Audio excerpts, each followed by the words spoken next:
அதாவது திருப்பரங்குன்றம் நிகழ்ச்சியை பத்தி ஒரு சில வார்த்தைகள் மட்டும் சொல்ல. காரணம், இன்னைக்கு கோர்ட்ல அந்த கேஸ் நடக்குது, அதனால நான் விரிவா சொல்ல முடியாது. என்ன விஷயம் அப்படின்னா, 100 ஆண்டுகளுக்கு முன்பே ஆட்சியின் போதே இந்த பிரச்சனை இருந்திருக்கிறது. அப்பொழுது பிரிட்டிஷ் அரசாங்கமே இப்பொழுது ஏற்றிக் கொண்டு இருக்கிற ஏற்ற வேண்டும் என்று சொல்லியுள்ளார். அதன் பிறகு 100 ஆண்டுகளாக எப்போதும் இந்த தூணில் தான் திருப்பரங்குன்றத்தில் தீபம் ஏற்றப்படுகிறது. 2014ஆம் ஆண்டு டிசம்பர் மாதத்துல ஒருத்தர் கேஸ் போட்டிருந்தாரு அதே மதுரை கோர்ட்ல. அப்பொழுது அம்மாவுடைய ஆட்சி. அந்த சமயத்தில் ஒரு மெம்பர் ஜட்ஜி ஒரு தீர்ப்பு சொன்னாங்க. திரும்ப அதே கோர்ட்ல 2 மெம்பர் பெஞ்சும் நடந்துச்சு. 2017 டிசம்பர்ல அதுக்கும் தீர்ப்பு வந்துருச்சு. இப்பொழுது இருக்கிற நடைமுறைப்படி தீபம் ஏற்றலாம் என்று. நான் இப்போ கேட்கறது என்ன இந்த திமுக அரசாங்கத்திடம் என்றால், இது ஒரு அரசாங்கத்தில் செஞ்சு ஏற்கனவே இந்த தீர்ப்பு இருக்கும்போது இது திமுக அரசாங்கத்துக்கு தெரியாம இருக்கா, அல்லது வேண்டுமென்றே அரசியல் நோக்கத்தோடு ஒரு பிரச்சனையை உண்டு பண்ண வேண்டும் என்பதற்காக இதை தெரிந்தும் தெரியாமல் மறைத்து கோர்ட்டுக்கு போனாங்களா அப்படிங்கிறது ஒரு பெரிய கேள்வி. இந்த தீர்ப்பு இருக்கும்போது இவங்க இத பத்தி பேச வேண்டியது இருந்தா மேல் கோர்ட்டுக்கு தான் தெரிவிக்கணும். இவங்க என்ன பண்றாங்க, சென்னை மதுரை ஹைகோர்ட்லயே இதை போடுறாங்க. அது தவறு. திமுக இதுலயும் அரசியல் நோக்கத்தோடு செயல்படுறது அப்படிங்கறத பாஜக. இதுக்கு மேல நான் இத பத்தி சொல்லல. காரணம் என்னன்னா, நடந்துகிட்டு இருக்கு. சென்னை மாநகரத்தில் கடந்த ஒரு வாரமா மழைநீர் தேங்கி இருக்குது. அதுவும் 4000 கோடி மாநகர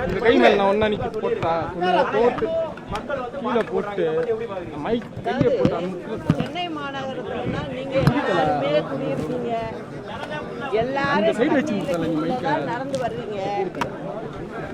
இங்க சென்னை மாநகரத்துல வசிக்கிற மக்கள் அத்தனை பேருக்கும் அதே நிலைமைதான். வீட்டுக்குள்ள எல்லாம் தண்ணி போயிருக்கு. இது வரைக்கும் அந்த தண்ணி சீராகல. ஆனால் இந்த திமுக அரசாங்கம் 5 வருஷம் ஆயிடுச்சு. இன்னும் 2-3 மாசத்துல தேர்தல். அப்படி இருக்கும்போது கிட்டத்தட்ட 6168 கோடி செலவு பண்ணதா கணக்கு இருக்கு சொல்றாங்க. ஆனா அந்த கணக்கு அவங்க உண்மையாவே செலவழிச்சு செஞ்சிருந்தாங்கன்னா சென்னையில இந்த மாதிரி தண்ணி நிக்கிறதுக்கு வேலையே இல்லை.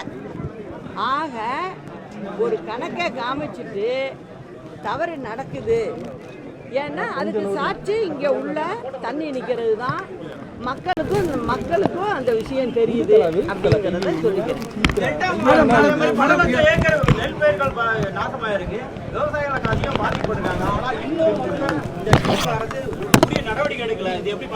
அதாவது திமுக அரசு எதுலையுமே எந்த நடவடிக்கையும் எடுக்கிறது இல்லை.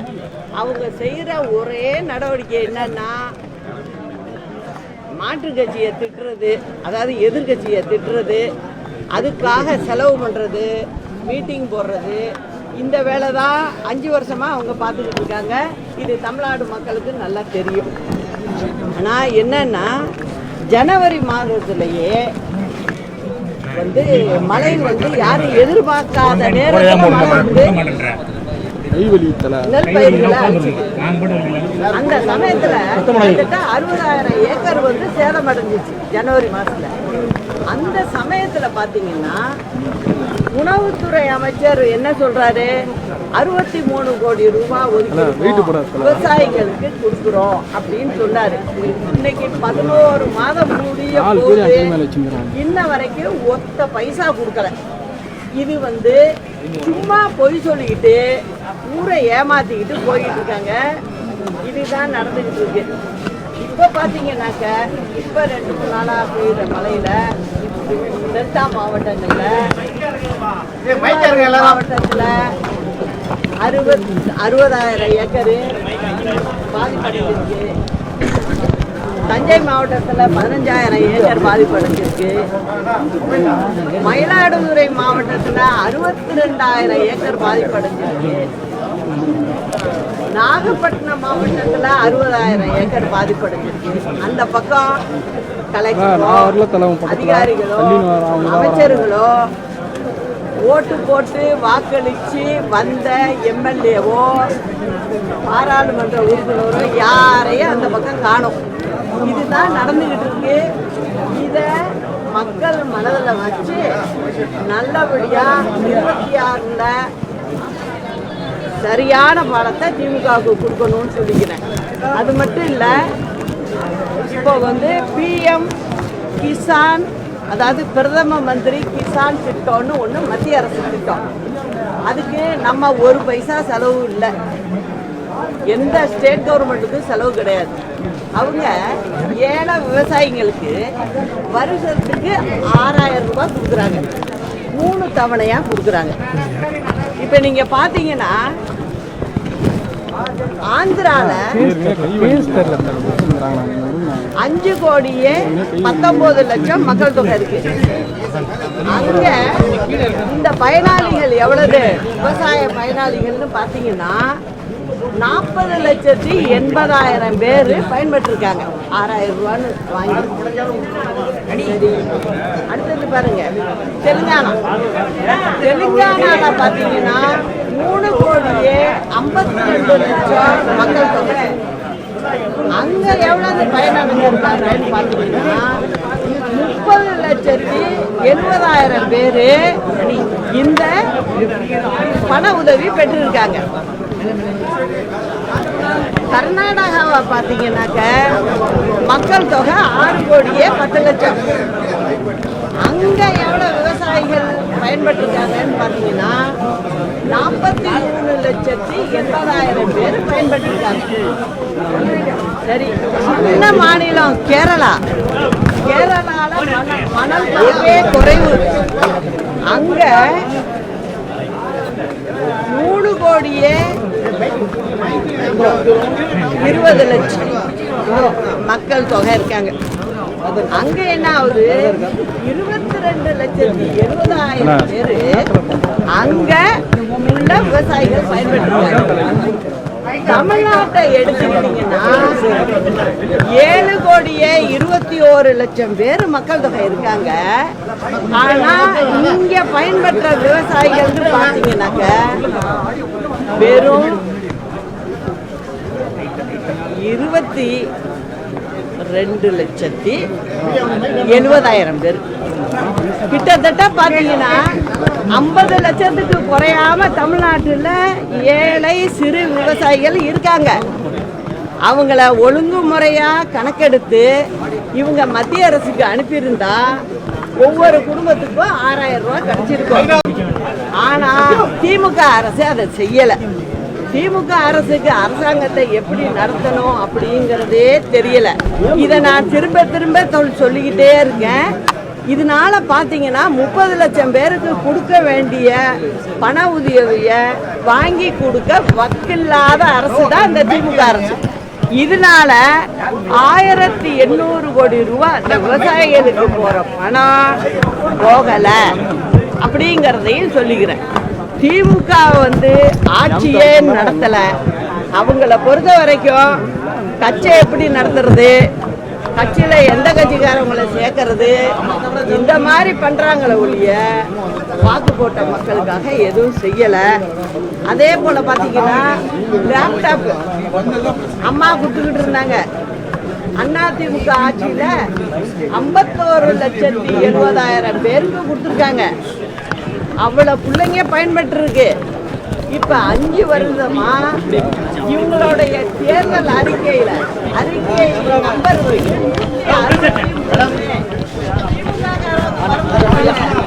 நான் மறக்கல.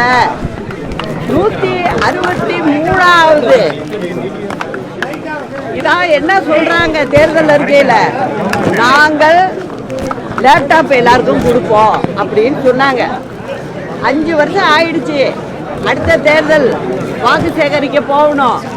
அதனால என்ன பண்ணிட்டாங்க, இப்ப திடீர்னு நாங்க ஒரு 2000 கோடி ஒதுக்கியிருக்கோம், நாங்க உங்களுக்கு நாங்க கொடுக்குறோம் அப்படின்னு சொல்லி இப்ப ஒரு 10 லட்சம் பேருக்கு கொடுக்குறேங்கிறாங்க. நான் என்ன கேக்குறேன், அம்மா இருந்தப்போ படிப்புலயே அம்மா கொடுத்தாங்க லேப்டாப். எதுக்காக? அந்த பிள்ளைகளுக்கு பழக்கம் வரணும், ஏழை பிள்ளைகளுக்கு வாங்கறதுக்கு வசதி இருக்காது. அரசு கல்லூரி, அரசு உதவி பெறும் கல்லூரி, பள்ளிக்கூடம் இதுக்கெல்லாம் பள்ளிக்கூடத்திலேயே அம்மா ஸ்கூல்லையே கொடுத்துருக்காங்க. ஆனா இப்ப திமுக அரசு என்ன சொல்லுது, நாங்க காலேஜில் வந்தோன்னா கொடுப்போம் அப்படின்னு சொல்லுது. இது எல்லாமே சொல்றது என்னன்னா, தேர்தல்ல வாக்க வாங்கறதுக்காக, ஓட்டை வாங்கறதுக்காக ஒரு பொய்யான தகவலை அங்கங்க சொல்றாங்க. இத்தனை நாளா நான் கேட்டுக்கிட்டு இருக்கேன். அப்ப என்ன சொன்னாங்க இவங்க, அதாவது லேப்டாப் கொடுக்கலாமா, டேப் கொடுக்கலாமா? 4 வருஷமா யோசிப்பீங்க, 4 வருஷம் 5 வருஷமாவே யோசிப்பீங்க. இதனால எவ்வளவு பிள்ளைங்க பாதிப்படைஞ்சிருக்கு, ஏழை பிள்ளைங்க. கிட்டத்தட்ட 40 லட்சம் பிள்ளைங்க பயன்பெறாம வெளில போயிருக்காங்க. அவங்களுக்கு கொடுத்துருக்கணும், அவங்களுக்கு கொடுக்கல. இதை தான் நான் திரும்ப திரும்ப சொல்றேன்.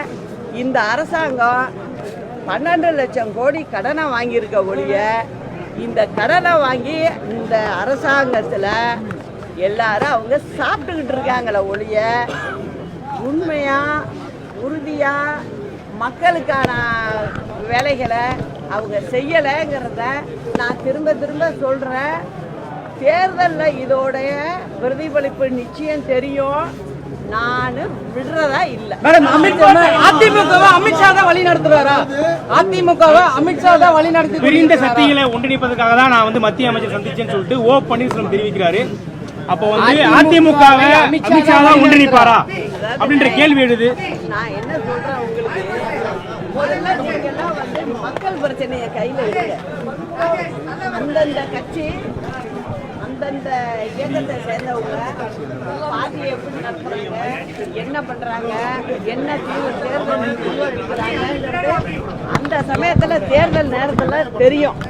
அது வரைக்கும் நீங்கெல்லாம் என்ன பண்ணணும்னு நான் கேட்டுக்கிறேன்னாக்க, அதாவது மக்கள் பிரச்சனையை கையில் எடுத்து இந்த மீடியாக்காரவங்கெல்லாம் அதை சொன்னீங்கன்னா ரொம்ப நல்லா இருக்கும்னு நான் கேட்டுக்கிறேன்.